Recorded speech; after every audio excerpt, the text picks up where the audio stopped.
கோவையில் அனைத்து சமூக மக்களுக்கும் உதவும் பேரவை அமைப்பின் நிறுவன தலைவர் வழக்கறிஞர் புஷ்பானந்தத்தின் 22வது திருமண நாளை ஒட்டி முதியோர்களுக்கு அசைவ உணவு வழங்கி கொண்டாடினர்.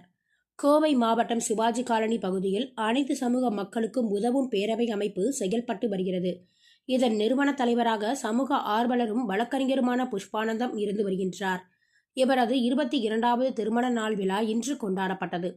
இதனைத் தொடர்ந்து வழக்கறிஞர் புஷ்பானந்தம், அவரது மனைவி ஜெபா ஆகியோர் இணைந்து கோவை கவுண்டம்பாளையம் பகுதியில் உள்ள ஸ்ரீ பாபா அறக்கட்டளையின் கீழ் இயங்கி வருகின்ற முதியோர் இல்லத்தில் உள்ள முதியோர்களுக்கு மதிய அசைவ உணவுகளை வழங்கி தங்களது 22வது திருமண நாளை கொண்டாடினர்.